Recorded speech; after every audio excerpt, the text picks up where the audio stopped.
Very good morning, students. Two beams A and B, whose photon energies are 3.3 eV, 11.3 eV, illuminate a metallic surface of work function this. एक ही metallic surface है जिस पे ये work function जिसका इतना तो है, उस पे दो तरीके की फोटोन की बीम डाली जाती है, एक 3.3 ईवी की और एक 11.3 ईवी की. ठीक है, तो उसका जो मेटेलिक वर्क फंक्शन है वो कितना है, 2.3 ईवी है.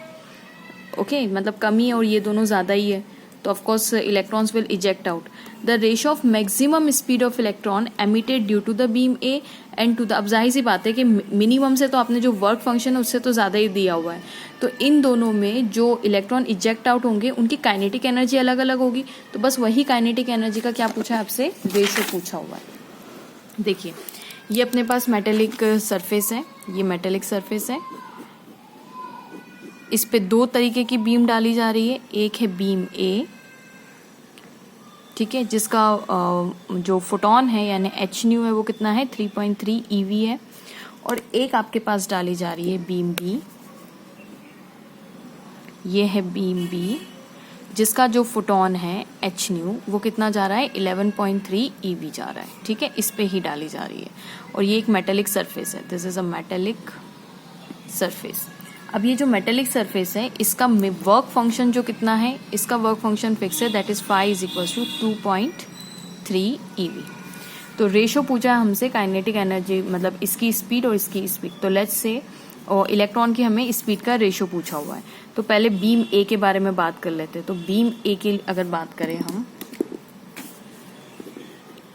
बीम ए तो बहुत ही सिंपल सा है, h nu is equals to, ये ए, इसको ए नाम दे देती हूँ और इसको एच न्यू बी नाम दे देती हूँ. ठीक है, तो h nu A is equals to work function जो कि कांस्टेंट है plus half of m, mass of the electron is also fix.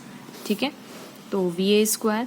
अब एच न्यू ए, ये फोटोन कितने का डाला जा रहा है, 3.3 ईवी इज इक्वल्स टू 2.3 दिया हुआ है plus half of m v A square, which implies अगर इसको आप माइनस करेंगे तो 1 is equals to half of m v A square. इसको इक्वेशन 1 नाम दे देते हैं. अब बीम बी के लिए सॉल्व कर लेते हैं. H nu B is equals to work function plus half of m v B square. ये कितना दिया हुआ है हमें, 11.3 eV which is equals to 2.3 eV plus half of m v B square. अब इन दोनों को अगर आप माइनस करेंगे तो आपका आंसर आएगा 9 half of m v B square. अब इसी का ही रेशो पूछा हुआ था, तो हम क्या करेंगे फ्रॉम, अच्छा ratio v A upon v B पूछा हुआ है. ठीक है, ए टू बी पूछा हुआ है, मतलब दिस अपॉन दिस, मतलब मैं 1 डिवाइडेड बाई 2 कर दूंगी. ठीक है, तो 1 डिवाइडेड बाई 2 इज 9, मतलब इसको डिवाइड किया, इसको half of m v A square, ये हो जाएगा half of m v B square, ये गया, तो which implies v A square upon v B square is equals to 1/9, which implies v A upon v B is equals to, under root खोलेंगे तो कितना आ जाएगा, 1/3. ठीक है, 9 का 1/3 हो जाएगा. तो this is the required ratio of the speed. Students please don't forget to like, subscribe and share.